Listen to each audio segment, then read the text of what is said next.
But anyway, what we find with worriers is that they have these very negative views about their emotions. And so one of the things that we try to do with our chronic worriers or people who are depressed or ruminate is to validate the way you feel. For example, let's take jealousy. Jealousy is something that is a very common problem for people who are anxious or depressed, whatever.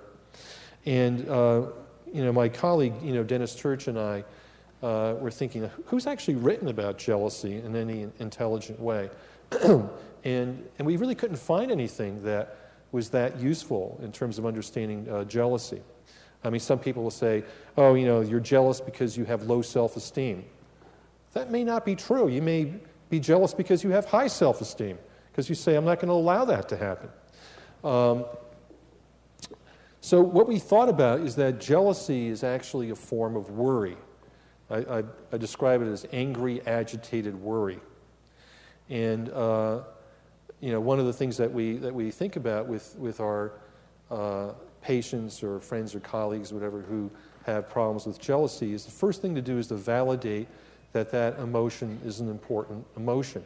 And in fact, that emotion may actually point to your higher values, that you value monogamy and honesty and commitment.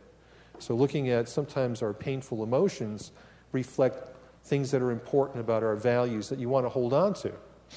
When we think about, though, with jealousy is that some people who are jealous will think, I want to, be prepared, I don't want to be surprised, and so they begin interrogating and cross-examining their partner, or they begin spying on their partner, or provoking their partner, or they derogate the opposition. They put down other men or women who are the competition.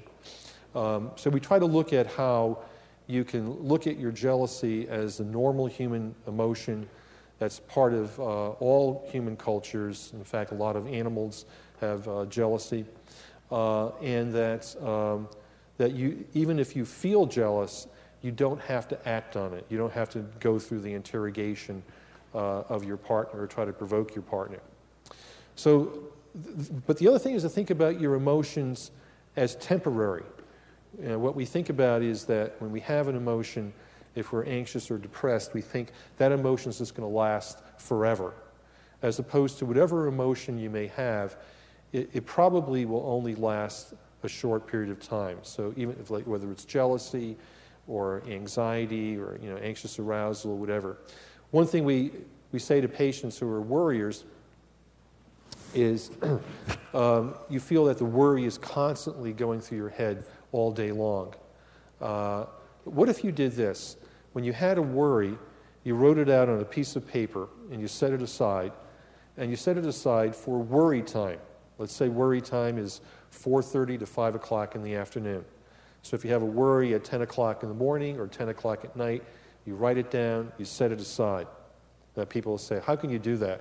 When I have a worry, I can't get it out of my mind. We just put it on a piece of paper. And you can also imagine that your worry is in your mind, but you're not obeying it. You don't have to answer it right now. You set it aside for a later time, worry time. And what we find is that worriers are able to set it aside, and when they get to 4:30 in the afternoon, they think, it's really not that bad a thing. It's not something I'm really that concerned about. So you begin finding that you can put the worries off. Eventually, when you get to 4:30, it's hard to keep your mind on worry. Here's another example of what you can do with the worry. How many of you have had problems falling asleep or staying asleep? A lot of us have had that problem, right? I want you to close your eyes right now. And don't worry, I won't touch you. I won't sit on your lap, although I want to. But Dr. Wright says it's not appropriate and that I might get sued. So I won't do it. But just close your eyes and just silently repeat in your mind, I will never fall asleep. I'll say it for you. And just sort of notice how you begin feeling. I will never fall asleep. I will never fall asleep. I will never fall asleep. I will never fall asleep. I will never fall asleep. I will never fall asleep. I will never fall asleep. How many of you are beginning to feel a little bit drowsy? Right? It's an interesting exercise in a way, because what happens when you worry, the thought comes in your head, oh my God, I went to bed at 11 o'clock, it's now 11:15, I'll never fall asleep. And that thought appears. It's like a character comes into your bedroom and is standing over you. You're never going to fall asleep. And now you're in this dialogue with the character. Oh, I got to get to sleep right now. Let me go to sleep. And you begin tensing your muscles to the point where you have muscle ache from your tensing exercise. And you say, another 5 minutes has gone by. You're watching the clock. Oh, I'll never fall asleep. Oh, I got to get to sleep now that I thought I'll never fall asleep. I've got to do something. I've got to fall asleep now. It's like somebody standing over you. Fall asleep, fall asleep. And you wonder why you don't fall asleep. So what you do is the thought comes in your head, I'll never fall asleep. And then you get your strategy out, checking the clock, tensing yourself, checking to see if you've fallen asleep, counting backward by 3.5 until you have a panic attack. Count backwards by 3.46. But this exercise, I'll never fall asleep, is you take the feared thought, I'll never fall asleep, and you flood yourself with the thought over and over and over. If you had a fear of the elevator, I would ask you to get on the elevator 100 times, go up and down, up and down, up and down. And what you would find is that the elevator would become boring. The same thing with the feared thought, I'll never fall asleep. Now, I had a patient who had a fear, maybe I have cancer.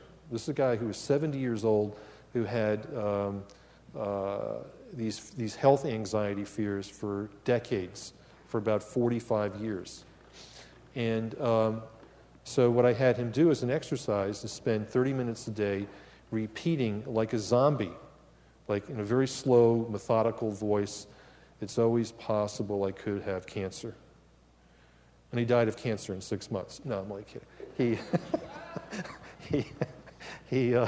He surprisingly became a lot less anxious.